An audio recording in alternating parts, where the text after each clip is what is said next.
how will you do that, Brett? I don't know, but that's what I'm going to do. And if they keep asking you, don't tell them anymore. Allan was Mr. Body Language. The guy sold more than 33 million copies of his books around the world. If people buy you, there's a good chance they'll buy whatever goes with you. Having those sort of skills makes you become a charismatic type of person. This is someone who's been doing it for 50 years. The first thing in achieving any goal is to decide that's what you will do.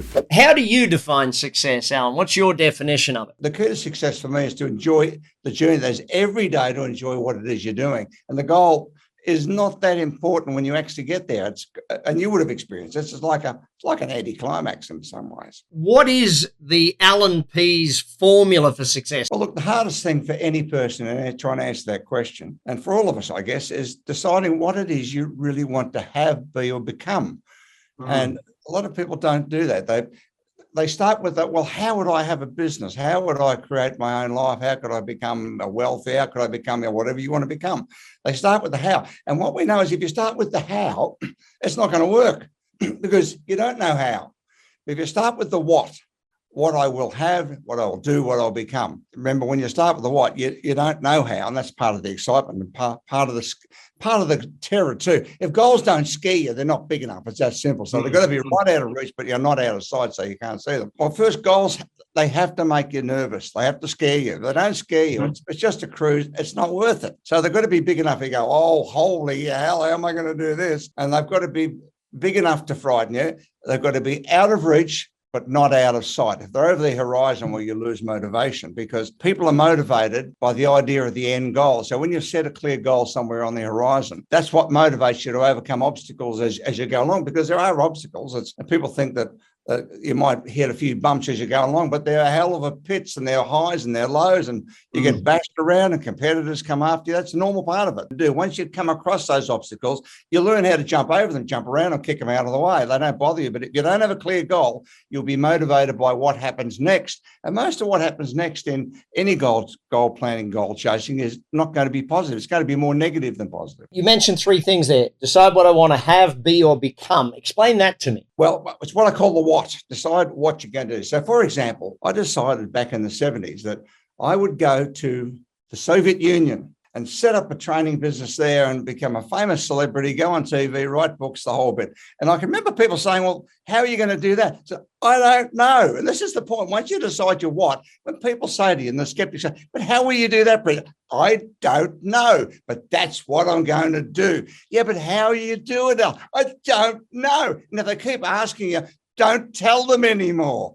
You decide the what without knowing. And that is the scariest part of this. Don't think about the how, because the minute you think about the what, the how appears. Like if you buy whatever car you drive, the moment you decide to get that car, you saw it everywhere. Everybody's driving that car. And that's what happens. The part of the brain that searches for the how. You only have to decide the what I will have, do, and become. And it's that simple. It's not easy, but it's that simple. And then the how will appear. What you're teaching these days around goal achievement and how that happens, take me through that, because I think it's phenomenal to help people achieve what they want to achieve. And I wrote a book about this called The Answer, which was a big seller everywhere on how the biology works with this. What was found was that on the back of your brainstem, the little parts about the size of a walnut, it's called the Reticular Activating System. We've known about it for about 50 or 60 years. Most higher animals like your dog and cat's got one as well. I think about it as the distribution center for information to your brain. So everything that you see, hear, taste, feel, everything except smell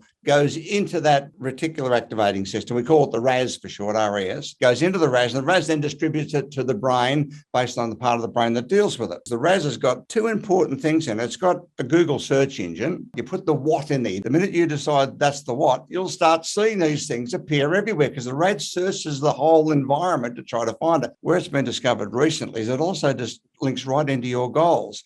And that's why if you decide what you will have, do, and become, your RAS will search the environment, and suddenly you'll start to see people and events and things related to that everywhere. If you start with the how, now your brain's searching your own database, and you don't know how, because it's only little. Decide what it is you're going to do, have and become, put into your RAS, and away it goes. That's the interesting thing about it. It is that simple. And that's why deciding what is far more important than how. What is the keys to succeeding at influencing others? I mean, the bottom line is to accept that you're a salesperson, if people buy you, there's a good chance they'll buy whatever goes with you, which is where influence comes from. What goes with you is what you've got to say, what you've got to sell, or whatever goes with you. And so selling yourself to somebody, that first critical 4 minutes is important, but you've got to continue it, which is why having great positive open body language and getting people to feel relaxed and comfortable and being able to read how you're going. Are they with me? Are they against me? Do they believe me? Are they holding back information?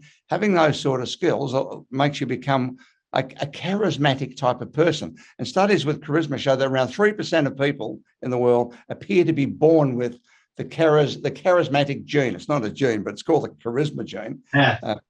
Bill Clinton's like that. He did a lot of shocking things, but everybody loves the guy, and they pay him $100,000 to talk about it at a luncheon function. I mean, you imagine George Bush getting paid to talk about what he did. He didn't have the charisma gene, and 97% of us don't. But the good news about this is you can learn by doing training, by doing courses, by reading books on self-development. You can learn to become charismatic, because if you're not charismatic now, it's only because you picked up a whole series of non-charismatic behaviors your whole life.